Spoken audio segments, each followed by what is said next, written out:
Hello friends, welcome back to Tamil movie reviews. நான் உங்கள் தமிழ். இன்றைக்கி நம்ம 2024 மலையாளத்தில் வெளியான பிரேமலு படத்தோட திரை விமர்சனம் பற்றி தான் பார்க்க போகிறோம். இந்த படத்தை கிறிஷ் டைரக்ட் பண்ணியிருக்காரு. காஸ்டிங் பொறுத்த வரைக்கும் மமிதா பைஜு, நெல்சன் மற்றும் அகிலா பார்வகன், மேத்யூ தாமஸ் இந்தமாரி பலர் இந்த படத்தை நடிச்சிருக்காங்க. இந்த படத்தோட ஒன்லைன் ஸ்டோரியை பொறுத்த வரைக்கும் படத்தில் ஹீரோ மற்றும் ஹீரோயின் 2 பேர் இருக்காங்க. இது ஒரு லவ் ஸ்டோரின்னு கூட சொல்ல முடியாது.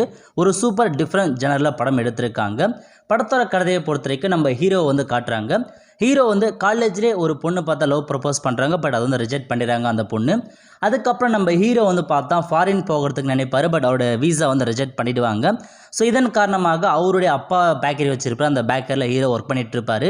இருந்தாலும் வீசா வர வரைக்கும் நம்ம வேறு வெளியே எங்கேயாச்சும் போயிட்டு ஒர்க் பண்ணுற மாரி அவர் டிசைட் பண்ணிவிட்டு அவங்க ஃப்ரெண்ட் ஒருத்தர் இருப்பார். அவர் கேட் கோச்சிங் போயிட்டு இருப்பார். ஸோ அந்த ஃப்ரெண்ட்கிட்ட கேட்டு இவரும் பார்த்தா கேட் கோச்சிங்கு ஹைதராபாத் போயிடுவார். ஓகே, இதோட கதை இங்கே ஸ்டார்ட் ஆகுது. அதுக்கப்புறம் நம்ம ஹீரோயினை பொறுத்த வரைக்கும் அவங்களும் முதல்ல ஹைதராபாத் போயிட்டு ஐடியில் பார்த்தா ஒர்க் பண்ணுறாங்க. ஐடி கம்பெனியில் ஒர்க் பண்ண சொல்ல நிறைய சீனியர்லாம் இருக்காங்க. சீனியர் பசங்க இருக்காங்க, பொண்ணுங்க இருக்காங்க. அவங்க பார்த்தா ஸ்மூத்தாக ஒர்க் பண்ணிகிட்டு இருக்காங்க. இப்போ இவங்க 2 பேருக்குள்ளே எப்படி லவ் செட் ஆகுது அதான் மொத்த கதையாக கொண்டு போயிருக்காங்க. ஒரு கட்டத்தில் நம்ம ஹீரோ மற்றும் ஹீரோயின் 2 பேருமே ஒரே திருமணத்தப்போ பார்த்தா சந்திச்சுப்பாங்க. 2 பேரும் நல்லா சூப்பராக பழகுவாங்க. அதேமாரி பார்த்தா முக்கியமான இன்ஃபர்மேஷன், நம்ம ஹீரோயினுக்கு அந்த லவ் பிடிக்காது. சுத்தமாக ஒரு ஏமாவே வச்சுருக்காங்க. அவங்களுக்கு லவ்வே பிடிக்காது. அவங்க மேரேஜ் பண்ணால் 30 வயசுக்கு மேலே இருக்க பையனாக பார்த்து அரேஞ்ச் மேரேஜ் தான் பண்ண மாதிரி டிசைட் பண்ணியிருப்பாங்க. இருந்தாலும் நம்ம ஹீரோவுக்கு ஹீரோயின் ரொம்ப பிடிச்சி போயிடும்.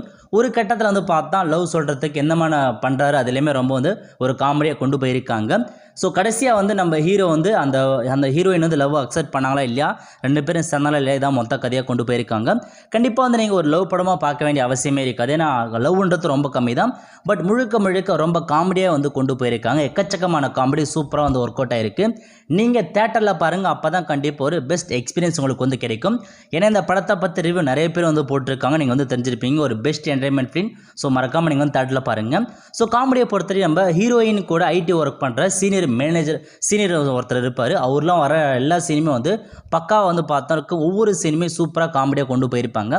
அதே நம்ம ஹீரோட ஃப்ரெண்ட்ஸும் அவரும் நிறைய காமெடி பண்ணுவார். இந்த மாதிரி ஃபுல் அண்ட் ஃபுல் படமே ஒரு காமெடியாக நிறைய இடத்துல கவுண்டர் போடுவாங்க. சூப்பராக கொண்டு போயிருக்காங்க. கண்டிப்பாக நீங்கள் மறக்காமல் வாட்ச் பண்ணுங்கள். நீங்கள் தேட்டரில் மிஸ் பண்ணிட்டீங்கன்னா உங்களுக்கு தான் அந்த லாஸ். முடிஞ்சளவுக்கு நீங்கள் தேட்டரில் போயிட்டு பாருங்கள். தேட்டரில் படம் எடுத்துக்குள்ள ஆல் த ஃப்ரெண்ட்ஸ். ஸோ கண்டிப்பாக இந்த படம் உங்களுக்கு பிடிச்சிருந்தா மறக்காமல் லைக் பண்ணுங்கள். முக்கியமாக இந்த படம் பார்த்தா உங்களுடைய கமெண்ட்ஸை நீங்கள் தெரிவிங்க.